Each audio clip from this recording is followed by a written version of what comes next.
The old neighborhood slept under a shroud of mist, its breath clinging to the cobblestone streets like a ghostly sigh. Twisted oaks clawed at the moon, their branches casting skeletal fingers across the gabled roofs below. Elmwood Crescent was a tapestry woven from equal parts fear and fascination, a place where the ordinary and the extraordinary collided in a symphony of unease.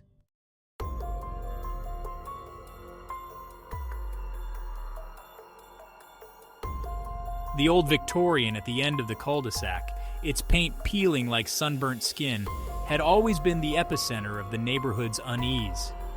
Local legend claimed it was built on an ancient burial ground, a gateway to a realm where the veil between life and death was thin as parchment. Despite the unsettling stories and the palpable tension that hung in the air, Eleanor Wright clung fiercely to her home, tending to her rose garden with unwavering dedication.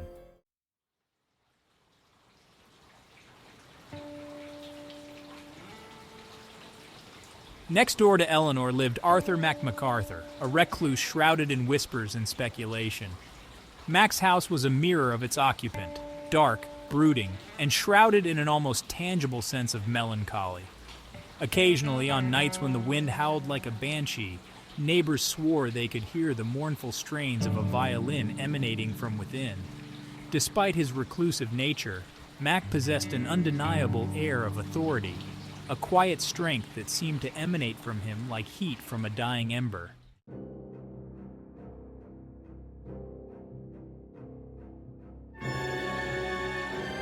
Word of Elmwood Crescent's unsettling events eventually reached the ears of Officer Daniel "Danny" Callahan, a young cop with a square jaw and a skeptical smirk. Assigned to the town's night shift, Danny approached every case with a healthy dose of pragmatism. His motto, a simple but unwavering belief: there's a logical explanation for everything. As he drove his patrol car down the deserted streets of Elmwood Crescent, his headlights cutting through the oppressive fog, he couldn't shake the feeling that he was being watched.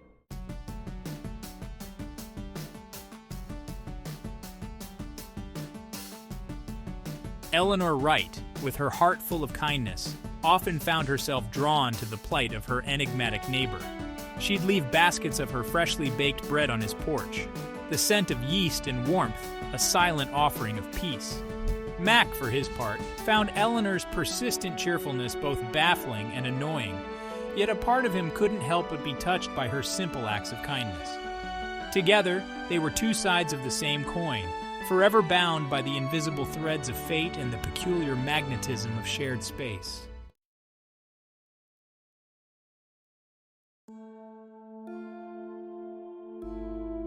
As the days grew shorter and the air turned crisp with the promise of autumn, the strange occurrences in Elmwood Crescent began to escalate.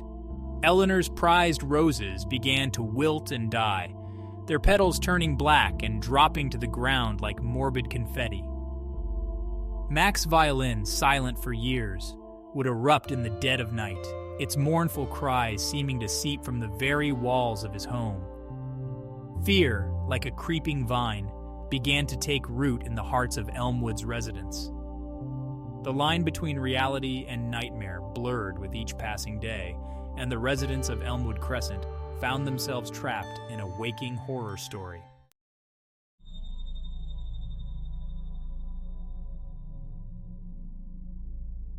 One particularly stormy evening, as thunder rattled the windows and lightning split the sky in two, Eleanor experienced something that shattered her carefully constructed sense of normalcy. She was in her kitchen, preparing a pot of chamomile tea, when she heard a distinct rapping sound coming from the wall that separated her home from Mac's. Setting down her teacup, her heart pounding in her chest, Eleanor slowly approached the wall. The rapping continued, growing louder, more insistent, and she heard a muffled voice, low and guttural, whispering her name.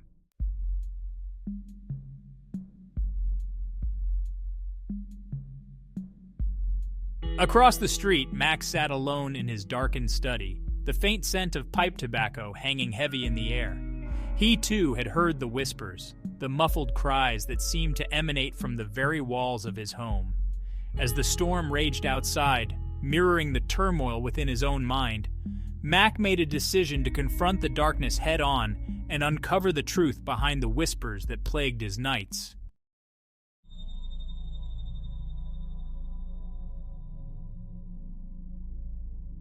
The storm reached its crescendo just as Danny Callahan's patrol car turned onto Elmwood Crescent. He had received an anonymous call about a disturbance at the Old Victorian at the end of the cul-de-sac. As Danny approached the Victorian, his headlights illuminated a scene both eerie and captivating. A single raven, its feathers slick with rain, perched atop the wrought iron fence, its beady eyes reflecting the flashing lights of his car.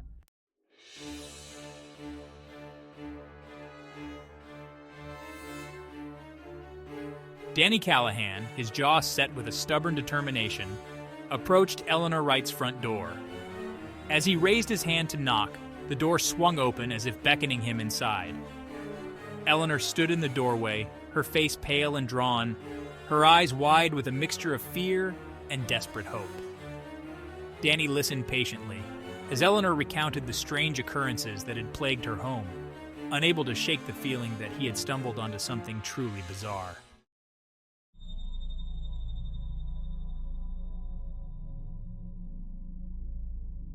Danny, torn between skepticism and a growing sense of unease, made his way next door. The storm seemed to intensify tenfold as he approached Mac's house, the wind whipping his raincoat around him like a phantom's embrace. The Old Victorian loomed before him, its silhouette stark against the lightning-streaked sky. Each window seemed to hold 1,000 unseen eyes watching his every move. He knocked on the door, the sound swallowed by the storm's fury. He waited, his hand hovering over his holster, a bead of sweat trickling down his temple. Just as he was about to try the handle, he heard a faint sound from above, a muffled thud, like a heavy object being dragged across the attic floor. His gaze shot upwards, his pulse quickening. He could have sworn he saw a shadow flicker behind the attic window, a fleeting glimpse of something dark and shapeless. Steeling himself, Danny tried the doorknob. To his surprise, it turned easily in his hand. He pushed the door open, the hinges groaning in protest, and stepped inside. The air within the house was heavy, thick with the scent of dust and decay. Cobwebs clung to every surface, and the only light came from the occasional flash of lightning illuminating the dusty furniture beneath. It was as if the house itself was holding its breath, waiting for him to take another step into its shadowy embrace.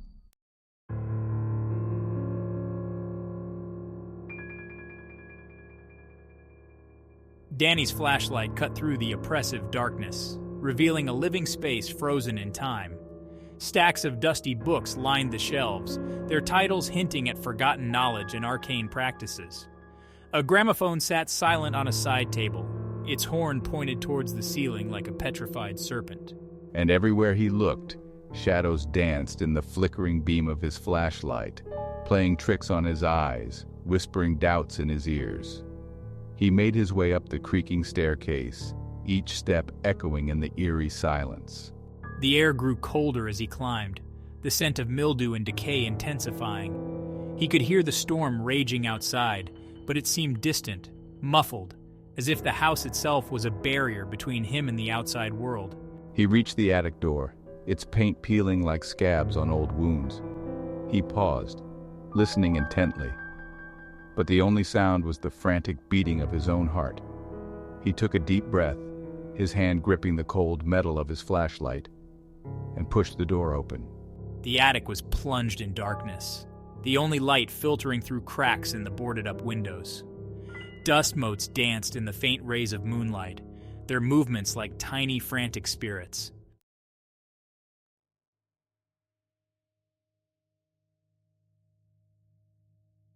"Mac? Mr. MacArthur?" Danny called out, his voice echoing strangely in the confined space. He swept his flashlight beam across the attic, illuminating piles of forgotten belongings, each one a tangible memory of a life lived in the shadows. There was a palpable sadness in the air, a weight of unspoken words and unfulfilled dreams. It was in that moment, surrounded by the relics of a stranger's past, that Danny Callahan began to question his skepticism. The rational part of his brain, the part that clung to logic and reason, was slowly being eroded by the oppressive atmosphere of the attic. He couldn't shake the feeling that he was standing on the precipice of something both terrifying and profoundly sad. He took another step forward, his foot landing on something soft and yielding. He aimed his flashlight downwards, his heart skipping a beat as he illuminated a large, leather-bound book lying open on the floor. Its pages were filled with faded ink, the script swirling and indecipherable. As he reached down to pick it up, a gust of wind rattled the boarded-up windows, sending a shiver down his spine. And then he heard it. A whisper, soft and low, seemingly coming from the very walls themselves. He froze, his hand hovering inches above the book, his senses on high alert. The whisper came again, closer this time, a name uttered on the edge of audibility. Sarah, it breathed, the voice filled with a mournful longing that sent chills down Danny's spine. He knew, with a certainty that defied logic, that he wasn't alone in the attic. Something else was there with him. Something unseen, unheard, but undeniably present. And it was watching him, waiting for him to make a move.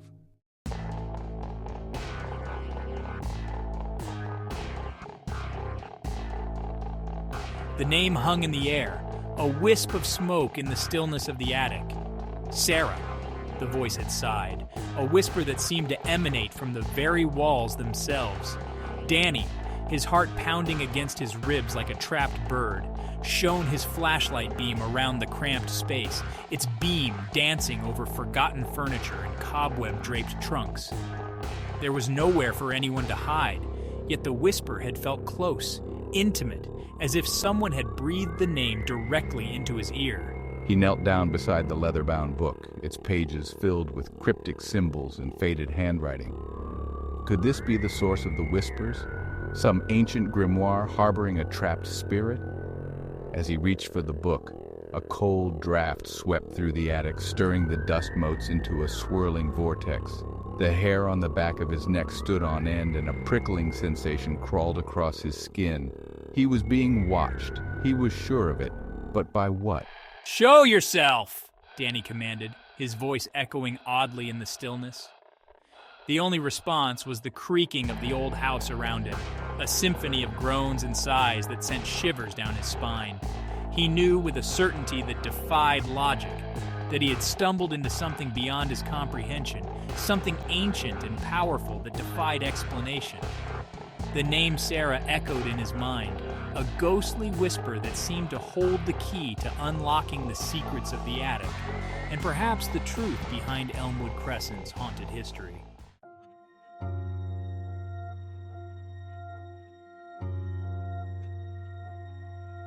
Despite his skepticism, Danny couldn't shake the feeling that the book held some significance.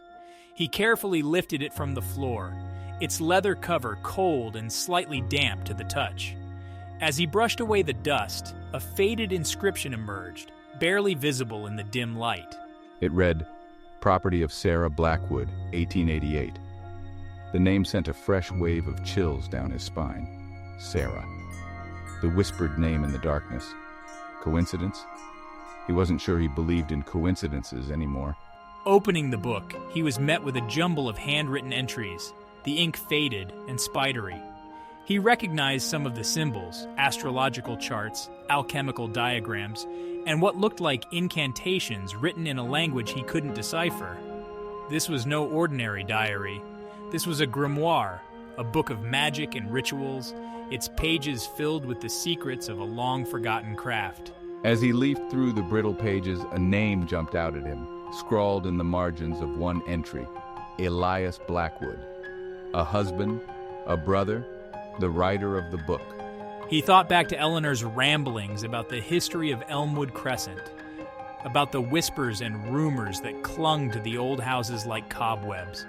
She had mentioned something about a family, the Blackwoods, who had vanished from the neighborhood decades ago, their disappearance shrouded in mystery. Could this book be connected to their disappearance? Could it hold the answers he was searching for? He tucked the book under his arm, a strange mix of dread and determination settling in his gut. He needed answers, and he had a feeling this book and the whispers of Sarah Blackwood would lead him to them.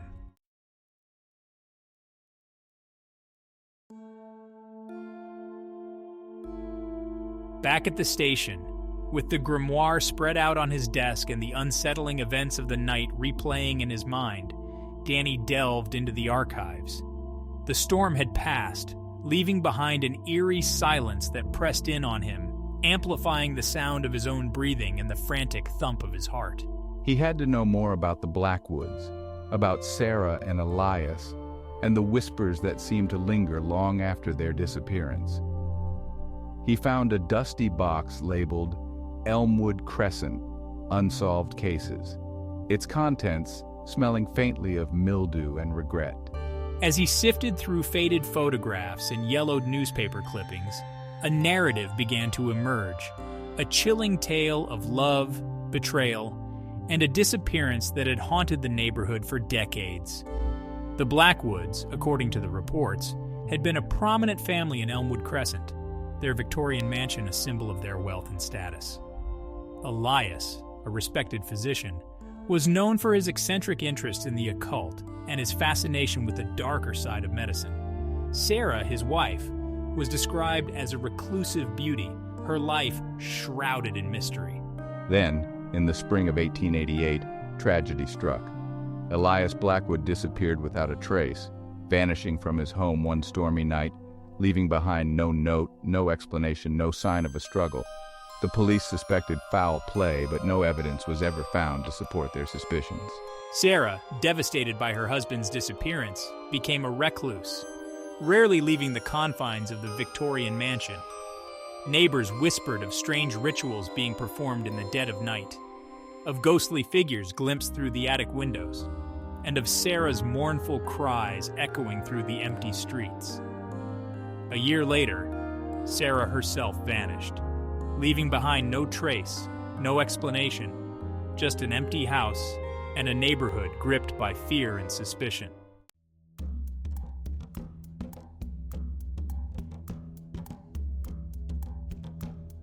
The newspaper clippings painted a picture of a community grappling with the unknown, their fear palpable in the sensationalized headlines and the grainy photographs of grim-faced policemen. One article, dated June 12, 1888, caught Danny's eye. Headlined, Blackwood Mystery Deepens Police. Baffled by disappearance of prominent physician, it detailed the ongoing investigation into Elias's vanishing. According to the article, investigators had discovered a hidden room in the basement of the Blackwood mansion, a room filled with strange artifacts, occult paraphernalia, and what appeared to be a sacrificial altar. The article went on to speculate about Elias's involvement in a secret society, hinting at dark rituals and forbidden knowledge.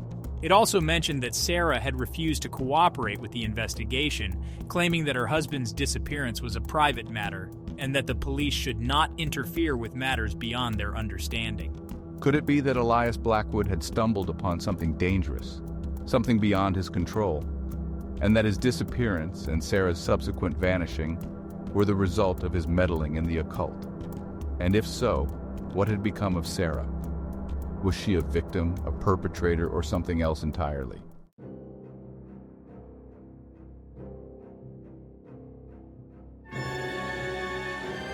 The clock on the wall ticked past midnight, its rhythmic clicking a stark counterpoint to the silence of the police station. Danny, his eyes bloodshot from fatigue and his mind buzzing with unanswered questions, rubbed a hand over his weary face. He had a hunch, a gut feeling that the answers lay hidden somewhere in the pages of the grimoire, but the symbols and incantations remained indecipherable, their secrets locked tight. He needed help, someone who could make sense of the book's cryptic contents. He thought of Professor Caldwell, a retired linguist he had met at a university fundraiser a few months back. Caldwell had mentioned his fascination with ancient languages and forgotten scripts, boasting that he could decipher anything from Egyptian hieroglyphs to Sumerian cuneiform. It was a long shot, but at this point, Danny was willing to try anything. He picked up the phone, his fingers trembling slightly as he dialed the professor's number. The phone rang twice before a groggy voice answered. Professor Caldwell speaking. Danny took a deep breath and launched into his story, recounting the events of the night, the whispers in the attic, the discovery of the grimoire, the chilling history of the Blackwood mansion. To his surprise, Caldwell listened patiently, his initial skepticism giving way to intrigue as Danny described the book's contents. By the time Danny finished his tale, the first light of dawn was creeping through the blinds of his office window. "Meet me at my office tomorrow morning," Caldwell said, his voice low and serious. "I have a feeling this book is something very special, something that could unlock a mystery centuries old." Danny hung up the phone, a renewed sense of purpose coursing through him. He had a lead, a glimmer of hope in the darkness.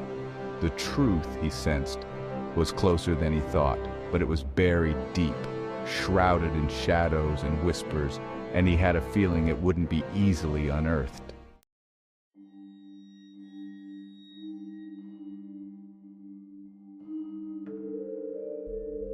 Morning mist clung to its gables like ghostly shrouds, and the scent of damp earth and decaying leaves hung heavy in the air.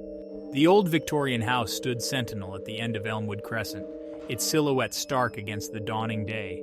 Inside, Danny Callahan and Professor Caldwell stood in the attic, the grimoire spread out on a dusty table between them.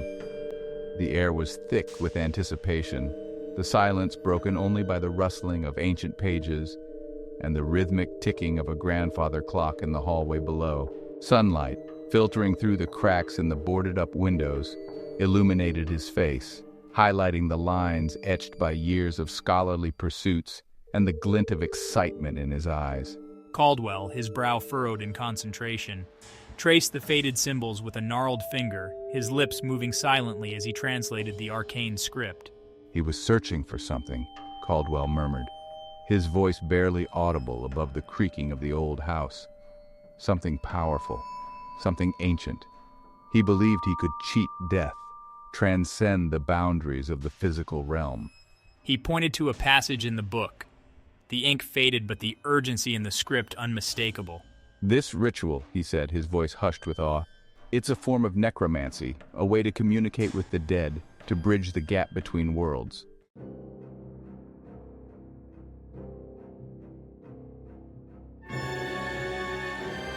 A cold shiver ran down Danny's spine as he listened to Caldwell's translation. The whispers, the banging, the name Sarah uttered on the edge of audibility. It was all starting to make a terrifying kind of sense. Elias Blackwood, driven by his obsession, had stumbled upon a dangerous path, a path that led him deep into the heart of the unknown. And Sarah, his wife, had been caught in the crossfire, her fate intertwined with his dark pursuits. "But what happened to them?" Danny asked, his voice tight with a mixture of dread and morbid curiosity. "Where did they go?" Caldwell shook his head, his expression grave. "The grimoire doesn't say," he replied, his gaze fixed on the book's cryptic symbols. "But there are hints, suggestions of a gateway, a portal to another realm." He pointed to a diagram in the book, a swirling vortex of lines and symbols that seemed to pulsate with an energy that belied its age. "This is the key," he whispered, his voice barely audible. "This is where Elias Blackwood went wrong." Danny stared at the diagram, his mind struggling to comprehend the implications. Was it possible that Elias Blackwood, in his reckless pursuit of forbidden knowledge, had actually opened a portal to another dimension? And if so, what had become of him and his wife? Were they trapped on the other side, lost in a realm beyond human comprehension? The thought sent a fresh wave of chills down his spine, a primal fear that resonated deep within his bones.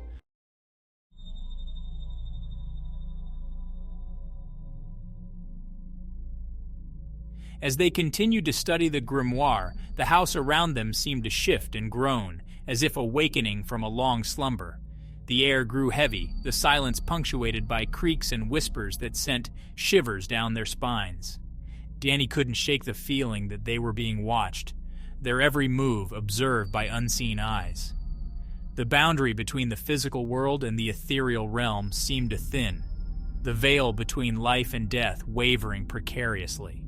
Then it happened. A cold gust of wind swept through the attic, extinguishing the lantern on the table and plunging them into darkness. Danny, his heart pounding in his chest, fumbled for his flashlight, its beam cutting through the oppressive darkness, revealing a sight that made his blood run cold. Standing in the center of the attic, her back to them, was a woman. She was tall and slender, her long dark hair cascading down her back like a silken waterfall. She wore a long, flowing gown of a style that seemed both ancient and strangely familiar. "Sarah," Danny whispered, his voice barely audible above the pounding of his heart. The woman turned slowly, her face obscured by the shadows. As she stepped into the beam of his flashlight, Danny gasped, his breath catching in his throat. The woman's face was as pale as death, her features beautiful but hauntingly sad. Her eyes, wide and luminous, seemed to stare right through him, as if peering into the depths of his soul.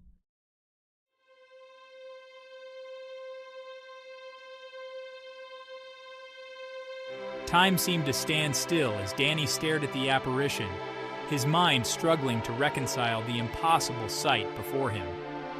The woman, Sarah Blackwood, stood motionless, her expression unreadable, her eyes locked on his.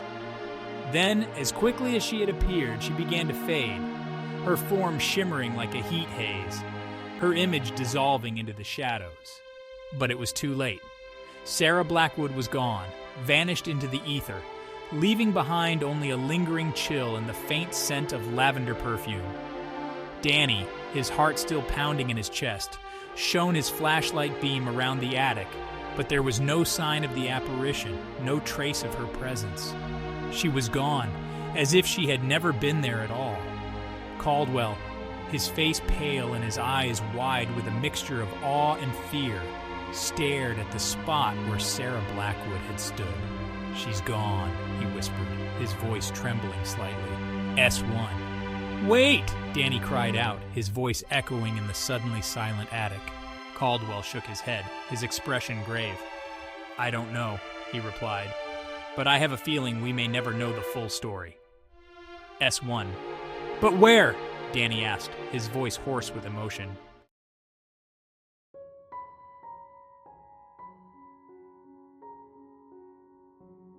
In the aftermath of that night, Elmwood Crescent slowly began to reclaim its tranquility. The whispers faded, the banging ceased, and the oppressive atmosphere of dread lifted, replaced by a cautious sense of peace. The old Victorian mansion at the end of the cul-de-sac remained, a silent sentinel to a past shrouded in mystery, but its power seemed diminished, its secrets seemingly laid to rest.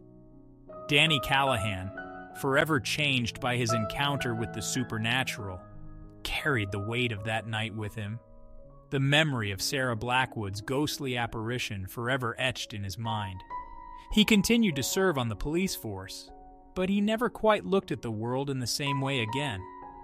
He had glimpsed the darkness that lurked beneath the surface of everyday life, the unseen forces that shaped destiny and defied explanation. The mystery of Elias and Sarah Blackwood, their disappearance and their connection to the grimoire, remained unsolved, a chilling reminder that some questions are best left unanswered, some secrets better left buried. And so, Elmwood Crescent kept its secrets, its history a tapestry woven from equal parts truth and shadow, a place where the past refused to stay buried and the line between the real and the imagined blurred with each passing generation.